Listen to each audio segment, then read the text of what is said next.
Bonjour à toutes et tous, bienvenue dans les coulisses du Grand Lyon. Mon invité du jour, Samuel Surieli. Bonjour. Bonjour, merci de m'avoir invité. Vous êtes adjoint à la jeunesse et au senior du 6e. Et puis, on se plaignait dans notre émission vendredi dernier de ne pas avoir eu de représentant de la campagne d'Aulas parmi nos invités. Alors, est-ce que vous avez été investi d'une mission par Jean-Michel Aulas? Vous êtes son porte-parole aujourd'hui? Non, pas du tout, je ne suis pas le porte-parole de Jean-Michel Aulas. Effectivement, je l'ai Toujours rejoint. pas. Non, je l'ai rejoint comme beaucoup d'autres élus, comme beaucoup d'autres gens. Et effectivement, je suis là aujourd'hui pour parler de sa candidature que j'espère et à laquelle je crois. Donc si ça fait de moi un porte-parole, disons-le. Vous avez organisé la semaine dernière un rassemblement. Il y avait 300 jeunes pour appeler à Jean-Michel Aulas à être candidat. Alors, vous aviez annoncé 500 avant. Vous êtes un peu déçu par le nombre de personnes? Ou vous Non, dites que 300, c'est déjà pas mal? non, on n'est pas déçus. Nous, on a vu un peu plus de monde, mais chacun ses chiffres. En l'occurrence, on a eu des jeunes qui sont venus de partout de Lyon. On a eu des jeunes qui ne s'étaient jamais engagés dans une campagne. On avait des jeunes actifs, des étudiants. C'était un vrai succès, cette soirée de lancement. Et qu'est-ce que vous voyez en Jean-Michel Aulas que vous ne voyez pas chez les autres candidats? On pouvait penser que la droite se relancerait avec une nouvelle génération. Pourquoi il y avait besoin d'aller chercher Jean-Michel Aulas? Aujourd'hui, Jean-Michel Aulas, c'est un homme qui peut fédérer, c'est un profil purement lyonnais, c'est une candidature en dehors des partis, c'est un homme qui a une expertise, une expérience en tant que chef d'entreprise qui pourra mettre au service de cette ville. Je pense qu'aujourd'hui, c'est la candidature parfaite pour redonner ses lettres de noblesse à la ville de Lyon. Vous l'avez côtoyé, puisque vous avez travaillé un peu dans l'événementiel avec lui. C'est ça qui vous a décidé à le rejoindre? Écoutez, je connais en tout cas sa vision, je connais l'homme qu'il est, je connais son engagement depuis des années au-delà du fait d'être chef d'entreprise, mais son engagement pour la jeunesse, son engagement pour les plus précaires, son engagement pour notre ville, sa vision pour cette ville. Donc oui, ça a été une évidence pour moi de le rejoindre. Et les initiatives que vous prenez avec Génération Aulas, comme ce rassemblement, ce sont à sa demande? C'est discuter avec lui? C'est une initiative qu'on a eue Génération Aulas, effectivement, et moi-même. C'est une initiative qu'il a tout à fait appréciée et tout à fait acceptée, puisqu'il a fait un message vidéo lors de ce lancement, et il était ravi qu'on puisse rassembler la jeunesse autour de sa potentielle candidature. On entend en creux le message d'une impatience quand même de le voir se déclarer candidat, parce que ce n'est pas la première fois que vous lancez un appel. Est-ce qu'il a tort de rester un peu dans la mêlée? Est-ce qu'on peut faire campagne sur Twitter depuis sa voiture? Écoutez, il est maître de son timing. Aujourd'hui, Jean-Michel Aulas, il a décidé d'attendre certainement le bon moment. Peut-être qu'il a des raisons que je ne connais pas. Nous, on est juste là pour lui dire, on est prêt. Si vous appuyez sur le bouton, nous, on sera là. Alors pour l'instant, il a fait quelques propositions. Récemment, une tribune, ce qui était le plus structuré, c'était une tribune dans Tribune de Lyon pour faire 6 propositions structurantes. C'était un plan pour apaiser Lyon. Les écologistes ont répondu, l'essentiel des mesures que vous proposez, c'est déjà en œuvre. Globalement, ça changerait quoi? Alors, déjà, quand on dit que des choses sont en œuvre et qu'elles ne fonctionnent pas, c'est qu'il y a un problème. Donc moi, j'ai entendu la réponse de M. Chilly.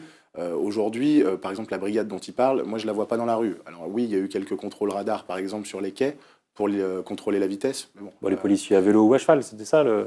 Oui, mais enfin bon, aujourd'hui, on a quand même un souci sur l'espace public qui est lié au fait qu'on a eu des changements de mode de circulation, on a eu des changements, des aménagements de voirie, on a des voies vélos, on a des nouvelles voies de circulation, on a eu des changements de sens de circulation, on a des piétons aussi qui doivent s'habituer au fait de regarder à gauche et à droite parce qu'on a des doubles sens cyclables. Aujourd'hui, on est vraiment dans une démarche où il faut sensibiliser les gens, il faut les éduquer en quelque sorte à ces nouveaux modes de circulation. On n'est pas là pour sanctionner, on est là pour sensibiliser. Et je crois que ce programme d'apaisement de la rue par Jean-Michel Aulas, il est extrêmement important pour ça. Vous trouvez ça vraiment structurant d'avoir des médiateurs qui viennent entendre les colères, permettre, c'est dit d'ailleurs dans la tribune de Jean-Michel Aulas, quand les gens expriment leur colère, déjà ça leur fait du bien. C'est ça, vous trouvez que c'est structurant?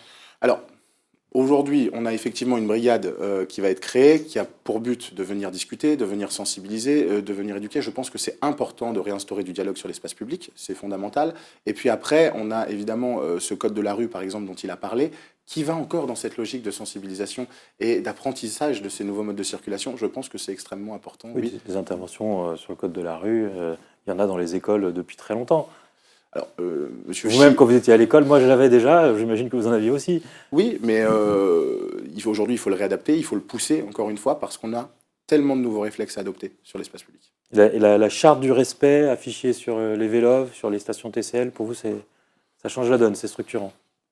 C'est aussi extrêmement important de poser un cadre, je pense. Quand on a des véhicules en libre service, que ce soit des vélos, que ce soit des trottinettes, on n'a pas la garantie que ces utilisateurs vont les utiliser avec respect du code de la route, avec respect des us et coutumes. Donc c'est extrêmement important, encore une fois, d'afficher, de marquer. Je pense que tous les messages qu'on peut faire passer, il ne faut pas s'en priver.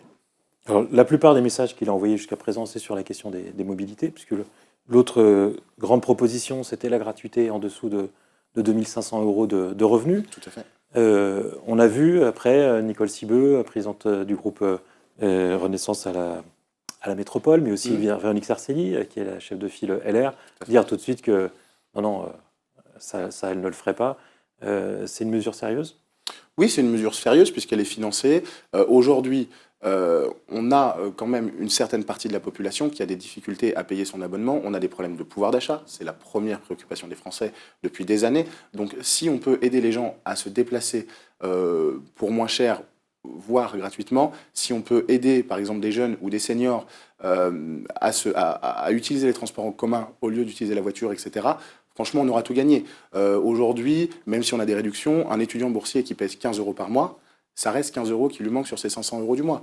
Donc si on peut aider ces gens-là à prendre les transports en commun et à se déplacer dans notre ville, ce sera tout gagné. C'est une décision qui se prendra à la métropole. Si déjà LR et le centre disent qu'ils n'en veulent pas, quel est le sens de continuer de maintenir cette proposition ?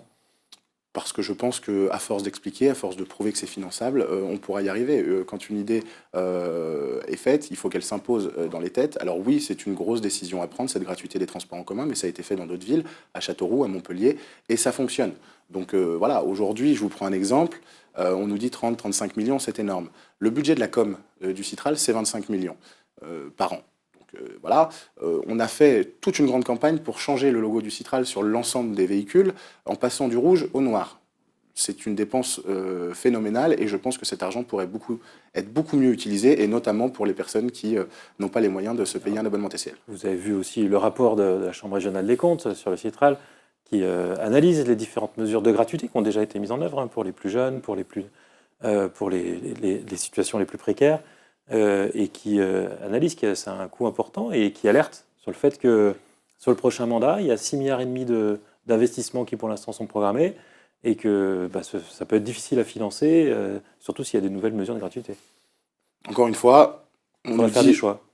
Je ne suis pas sûr qu'il faille faire un choix parce qu'en l'occurrence, on nous parle effectivement de 100 000 abonnés qui seraient concernés par cette mesure. On a 35 millions à dépenser. On a des économies qui vont être faites sur ce budget com. On a des économies qui vont être trouvées ailleurs.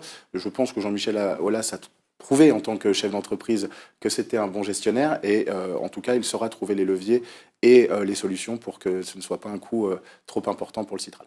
Et du coup, il n'y a pas de solution au miracle non plus. 35-40 millions par an, ça fait une ligne de tram à la fin du mandat. Donc, vous préférez renoncer à une ligne de tram, vous préférez trouver de nouvelles recettes. D'ailleurs, Bruno Bernard l'a pas exclu. Typiquement, je vous donne un chiffre. Aujourd'hui, les contrôles sont en baisse de 30% sur le réseau TCL. C'est le Citral qui donne ces chiffres. Si demain, on recommence à contrôler correctement les personnes qui n'auront pas accès à la gratuité, on va aussi générer de nouveaux revenus. Aujourd'hui, les écologistes et le Citral ont complètement abandonné ces contrôles. Donc s'il y a des fonds à aller chercher, il y a toujours des solutions pour le faire. Alors, on était un peu surpris de ces propositions aussi, parce que le point de départ de la campagne, c'était ce fameux tweet dans les embouteillages. On pensait qu'on aurait des propositions pour peut-être développer les transports en commun, limiter les embouteillages, mais on ne voit pas dans les propositions structurantes qui ont émergé jusqu'à présent, quoi que ce soit qui règle cette problématique. Ça arrivera, j'en suis sûr. Dès le moment où il sera candidat, il nous proposera un ensemble de mesures pour améliorer la vie et le quotidien des Lyonnais. Est-ce qu'il est bien entouré aujourd'hui ? Je suppose qu'il est bien entouré parce qu'aujourd'hui, on a beaucoup de jeunes, on a beaucoup d'élus, on a beaucoup de gens qui l'ont rejoint. Donc forcément, la structuration, elle est en cours, puisque quand on a un candidat qui n'est pas déclaré, on ne va pas créer une organisation de campagne. Le jour où il sera déclaré et le jour où il appuiera sur le bouton, cette structure, elle va se mettre en place au fur et à mesure pour pouvoir donner une très belle équipe de campagne au service des Lyonnais. Je pourrais poser la question autrement. Est-ce qu'il a besoin d'un entourage ? Il a déjà annoncé que s'il était élu maire de Lyon, il supprimerait complètement le cabinet. Forcément qu'il aura besoin d'un entourage. En l'occurrence, sur cette mesure de suppression du cabinet, on a aujourd'hui des cabinets qui sont pléthoriques. J'aime bien utiliser cette expression, on a des armées mexicaines maintenant au service des mairies et de différentes collectivités. Ça pose vraiment question, ce cabinet-là. Oui, il faut le réorganiser, oui, il faut optimiser les dépenses, oui, il faut réinjecter l'argent ailleurs. Selon la proposition de Jean-Michel Aulas, on aura 5 millions d'économies faites grâce à ça. C'est encore 5 millions qu'on va pouvoir mettre au service des Lyonnais.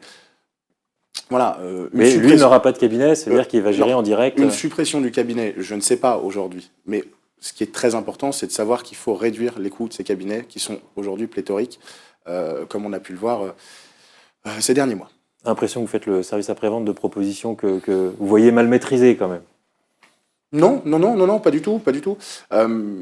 Jean-Michel Aulas a une vision aujourd'hui, c'est celle d'optimiser la gestion de la collectivité pour pouvoir réinvestir, pour pouvoir remettre l'argent au service des Lyonnais. Donc tout ça est en phase de travail, tout ça va évoluer durant tous ces mois de campagne, et les propositions qui sont données aujourd'hui, elles sont bonnes.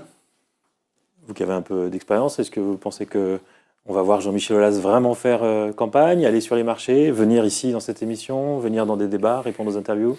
Connaissant Jean-Michel Aulas, quand il fait quelque chose, il le fait à 100%. Eh bien, on attend ça. Samuel Le Soulier, je vous remercie. Merci à vous. Et puis moi, je vous dis à demain pour une nouvelle émission des coulisses du Grand Lyon.